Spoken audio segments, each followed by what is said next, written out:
E-mini S&Ps opened the session going lower, taking the declines going all the way back to September 3rd to just over 6%, so including the whole month of September and the first day of October, a continued slide. But things did turn around. We did see a bounce, about a 2% bounce higher, getting us back to the 100-day moving average in E-mini. So while we did spend a few days below the 100-day moving average, we are now back up to it. So at this point, going back to that all-time high on September 3rd, that 45.50 level got us all the way down to 42.60 this morning before things reversed. And again, it was more of a reopening trade. We had some higher inflation data, we had some better manufacturing data all together, but there seemed to be a little bit of a relief bounce as the market had been just selling off pretty much for the entire month of September. So at this point, we did get a little bit of a bounce, a 2% relief bounce heading into the weekend to sort of stem the selling that we've been seeing really over the last month. So E-minis end the day higher, strongly higher, after a critical move earlier, lower to those lows this morning. Now, what does that mean for volatility? Well, if you check out the VIX index, we watch the VIX index. As the market rallies, we tend to see the VIX index go lower and vice versa.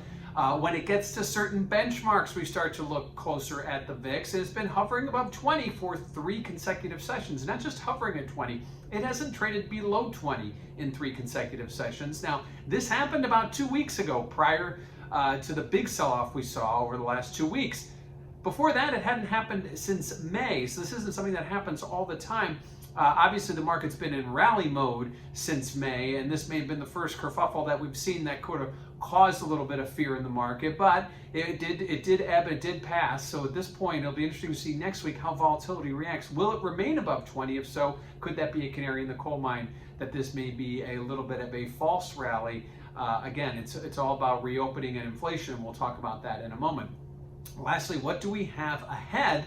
Well, it's the first week of the full week of the month of October. We will be focusing on the jobs numbers. The ADP number on Wednesday, claims on Thursday, and of course the non-farm payroll number on Friday. The ADP and the non-farm payroll expected to be stronger than they were last month. Remember that non-farm payroll number came in at about up 235,000.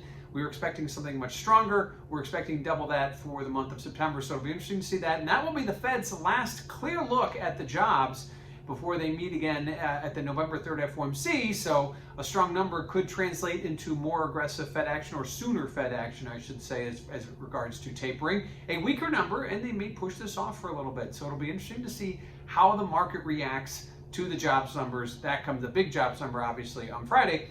And lastly, how will the market continue this reopening trade, which we saw today, this reopening optimism, versus the inflation trade, which is positive, but then it gets negative if it gets too high. I think right now the market's big fear is that the reopening trade could go away. The growth numbers might not be in line with expectations. And then you have what is called stagflation. That's rising inflation and lower growth. And that nobody likes. Stock market, bond market, nobody likes that trade at all. So keep an eye on that. Obviously, the inflation numbers have been higher. We've seen it priced into the bond market. We've seen it in the PCE data that we had this morning.